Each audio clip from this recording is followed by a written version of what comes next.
周期表內的元素金屬是佔大部分。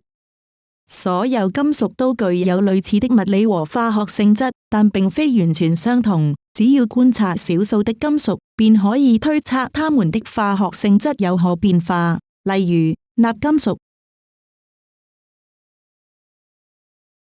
將少量的鈉金屬放入盛滿水的浴槽中，鈉和水會發生猛烈反應，同時會產生鹼性氫氧化鈉和氫氣。鉀與冷水發生激烈反應，產生金屬氫氧化物和氫氣。鈉與冷水反應，它的反應強烈，亦產生金屬氫氧化物和氫氣。鋰和鈣與冷水反應，為中等反應，同樣產生金屬氫氧化物和氫氣。以下實驗展示不同金屬的活潑性：鎂、鋁、砷和鐵與水的反應。各試管都裝有金屬，分別為鎂、鋁、砷和鐵。各試管加入純水，在室溫情況下觀察每種金屬與水的反應。只有鎂條的表面有少量氣泡產生，相對鈉金屬與水的反應，鎂條的反應緩慢，其他的金屬與水反應則極為緩慢。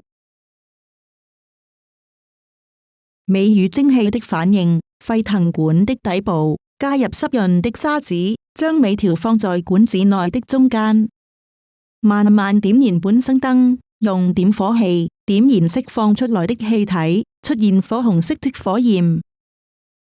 砷與蒸汽反應：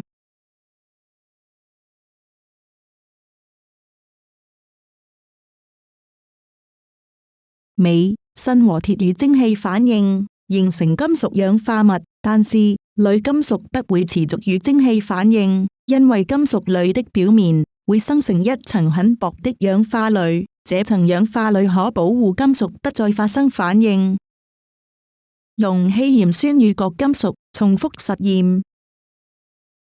各試管中加入少量的鎂、鋁、砷和鐵樣本，並在每支試管中加入稀鹽酸，鎂溶於酸，並產生劇烈反應。鋁和砷與酸迅速反應，並緩慢溶解。最後觀察鐵與酸的反應，它只會緩慢地反應。以上反應會產生無色的氣體。鎂、鋁、砷和鐵與稀鹽酸的反應，生成金屬氯化物和氫氣。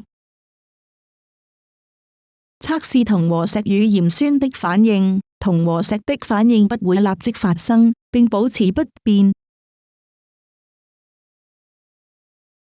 2天後，觀察試管中銅和錫的變化，無反應。20天後，裝有銅的試管變成綠色，而金屬錫的體積變小。根據實驗結果，是將金屬的化學反應性由高到低排列，可按活性次序排列各金屬，最後的金屬是金。